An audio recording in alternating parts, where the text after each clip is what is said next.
Hello, my dear students, how are you all? I hope you all are doing great at your home. Okay, so our today's topic is rancidity and its applications in our daily life. Excited by looking at this beautiful picture of food, French fries, burger, soft drink, कुछ तो दिमाग में आ रहा होगा आपके इन सब चीज़ों को देख के। तो चलो आज बहुत इंटरेस्टिंग टॉपिक पढ़ने वाले हैं which you can easily relate with your daily life. Fine.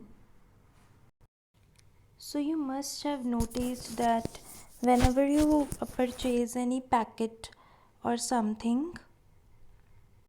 if you left it open in a air, तो फिर क्या होता है उसमें से स्मेल आनी स्टार्ट हो जाती है. देखो होगा आपने, कोई भी आप पैकेट लेके आते हो लेज़ वगैरह का, उसको आप ओपन रख दो कुछ टाइम के लिए तो इट गिव्स अनप्लीजेंट स्मेल और टेस्ट भी उसका ख़राब हो जाता है. तो वो क्यों होता है? That phenomena is known as rancidity. So it is general term that is used for spoilage of food.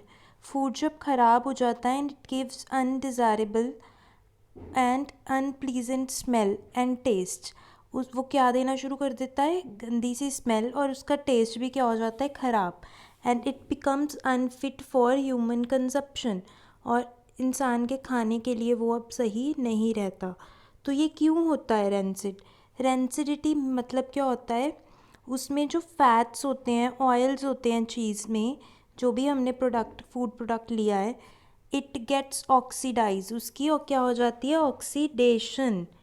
ठीक है, तो उसको ऑक्सीडेटिव रेंसिडिटी भी बोलते हैं. ठीक है, तो इसी प्रोसेस को हम बोलते हैं रेंसिडिटी.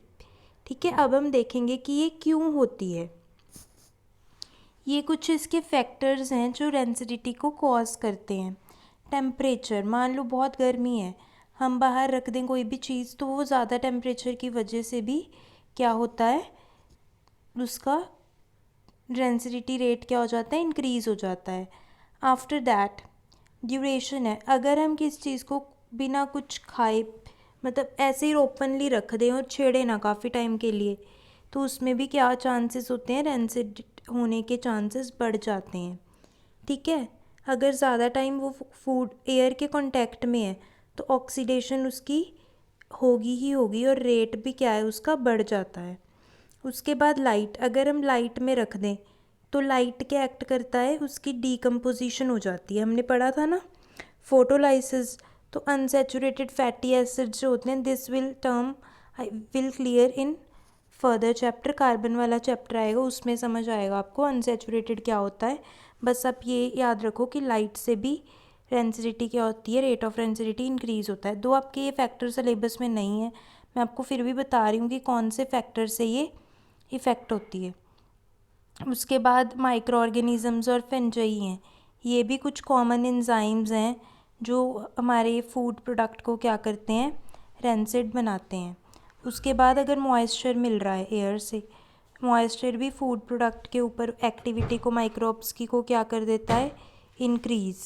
मान लो कोई ट्रेस एलिमेंट्स हैं. ट्रेस एलिमेंट्स वो होते हैं जो बहुत स्मॉल अमाउंट में मिलते हैं. Iron and zinc all increase the rate of rancidity. So now I will show you common products that can undergo rancidity. These are vegetable oils, clarified butter, ghee, normal butter, fish, crustaceans include prawns type, bread, pickle, ठीक है, baked potato, eggshells, meat, all these can likely undergo the process of rancidity. Potato chips, इसको तो आपने देखा ही होगा. ठीक है, इसमें भी क्या होता है? एडिबल वेजिटेबल ऑयल, जिसकी क्या हो जाती है? ऑक्सीडेशन. नेक्स्ट अमूल बटर, इसमें भी क्या होता है? फैट्स होते हैं जो क्या हो जाते हैं? ऑक्सीडाइज्ड. ये है हमारा मीट, इसमें भी क्या होते हैं? वेजिटेबल ऑयल्स, तो ये भी हो जाता है ऑक्सीडाइज. कॉड लिवर ऑयल, इसमें भी क्या होते हैं? इंग्रेडिएंट्स फ़िश वगैरह से बनता है ये, तो वो भी अंडरगोज ईजिली ऑक्सीडाइज. ये कैशू नट्स, ड्राई फ्रूट्स, इनमें भी फैट्स होते हैं. ठीक है, तो these can also undergo rancidity. Now harmful effects क्या क्या होते हैं रेंसिड फूड के? अगर हम कंज्यूम कर लें, हेयर लॉस होना स्टार्ट हो जाता है, अनीमिया, ठीक है, डायरिया, लूज मोशंस, किडनी या फिर लिवर ब्लीडिंग, ठीक है, गैस्ट्रिक पेपिलोमा मीन्स अंदर हमारे गैस्ट्रिक एलिमेंट्री कैनाल को बोल देते हैं, उसमें प्रॉब्लम्स आनी शुरू हो जाती हैं। कैर्सिनोजेनिक क्या बोलेंगे, मॉलिक्यूल्स फॉर्म होने शुरू हो जाते हैं अंदर, ठीक है। Carcinogenic means cancer formation, reproductive failures होने शुरू हो जाते हैं, ठीक है, इनफर्टिलिटी आनी शुरू हो जाती है। अब हम इनको बचा कैसे सकते हैं रेंसिडिटी को। फर्स्ट है, अगर हम क्या यूज़ करें, इनर्ट पैकेजिंग। इनर्ट पैकेजिंग क्या होता है, इनर्ट गैसेस के साथ पैकेजिंग, कि ऐसी गैसेस यूज़ करें जो क्या करे, रिएक्ट ही ना करे ऑक्सीजन के साथ। तभी लेज़ वगैरह के पैकेट में नाइट्रोजन गैस की पैकिंग की जाती है। सोचोगे कि मैम नाइट्रोजन इनर्ट गैस कैसे है, क्योंकि एन के बीच में एन के बीच में ट्रिपल बॉन्ड होता है, ठीक है। This we will learn in further chapter. तो ट्रिपल बॉन्ड होने की वजह से जितने ज़्यादा बॉन्ड्स होते हैं उतनी ज़्यादा एनर्जी लगती है इसको ब्रेक करने में, इसलिए ये बहुत ज़्यादा इनर्ट है, इसलिए इसके साथ कोई भी क्या करता है, रिएक्ट नहीं करता।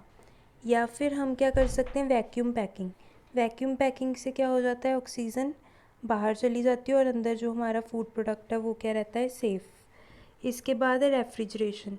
अगर हम लो टेम्परेचर पे अपने फूड को रखेंगे तो इससे भी रेंसिडिटी का रेट क्या हो जाता है, रिड्यूस। या फिर हम लाइट से प्रोटेक्ट करके रखें, जैसे हमने पढ़ा था लाइट में इंक्रीज़ होता है, तो अगर हम डार्क में रखेंगे तो क्या होगा हमारा, हम प्रिवेंट कर सकते हैं रेंसिडिटी से। फर्स्ट पॉइंट अभी हमारे सिलेबस में नहीं है, तो these 4 will be are preventive measures for rancidity. So this is all about the topic rancidity. Thank you.